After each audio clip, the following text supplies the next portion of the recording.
Welcome back to Fut-Afrique, where passion and African harmony resides. We're still talking to Essie, Mr. Essie.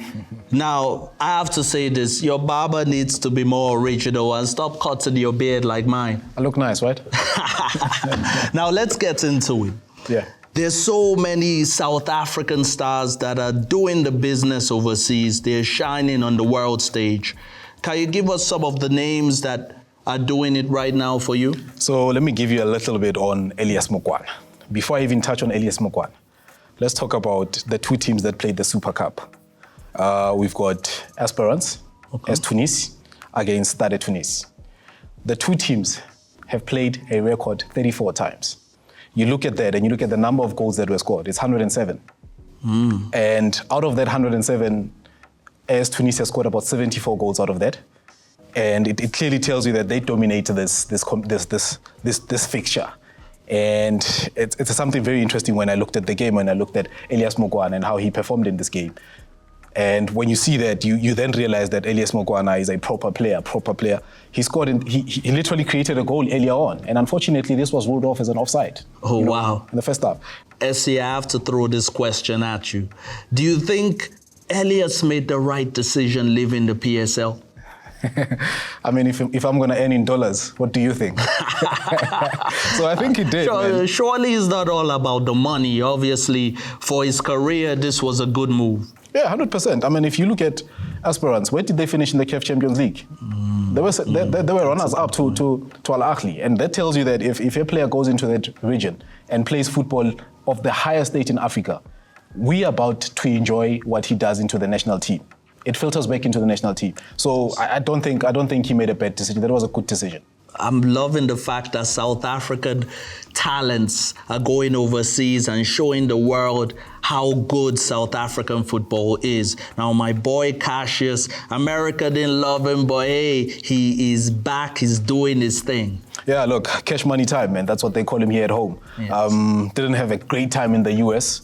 Comes back, pulls up man of the match stunts, pulls up player of the month. It tells you that this boy knows football. Yes, I mean, everything with Cassius in it, from Cassius. I'm thinking of adding Cassius to my name. But really, he's really doing the business for you right now. Yeah, he is, man. I mean, after not having a great time out in the US, you also have to look at his team and what Rulani has done with the team. You know, Rulani went into this team and there were question marks around it that is he going to do what he has done at Sundowns?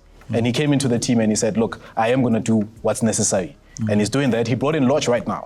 Look at Lorch, he's playing a good game. And that tells you. And the unfortunate thing that we also have to speak about when we speak about Wydad is that Wydad is playing in a Club World Cup. And when you look at the CAF space, chances are Wydad might just not qualify, but they are sitting second from Berkane. Berkane is sitting number one in their league. And that tells you that Rulani Mukwena and his boys are doing their thing there. Oh my goodness. I think in Morocco, every team should aspire to just stay away from South Africa right now. South African football is in a really good place. Now let's talk about other African countries that have players shining overseas. Yeah.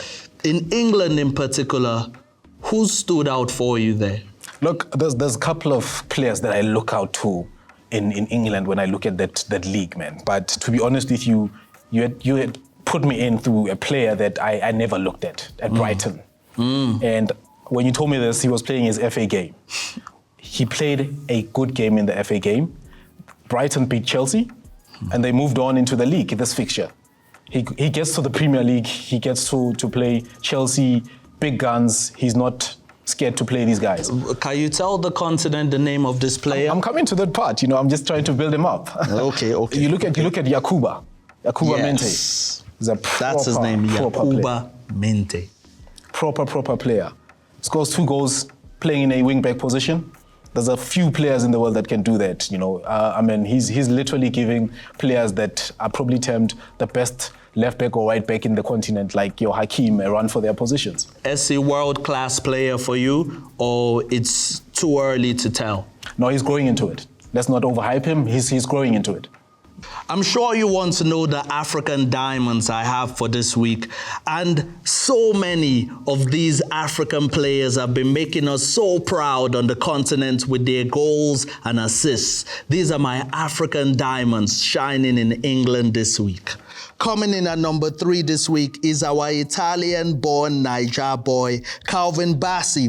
The Super Eagles defender scored the winning goal in Fulham's recent 2-1 victory over Nottingham Forest. This was his first Premier League goal of the season.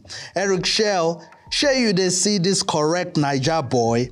Bassey's goal secured Fulham's move to 8th position in the Premier League table.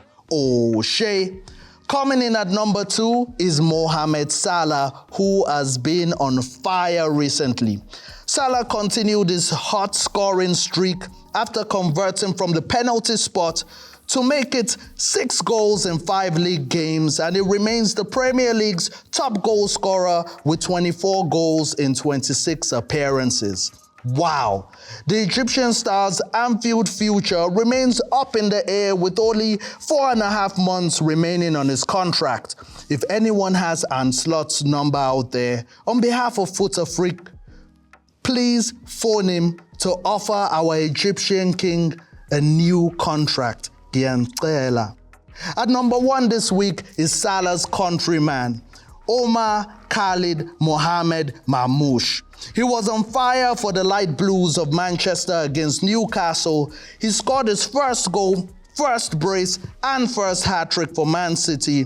And all this was done in the space of 14 minutes on his debut at the Etihad.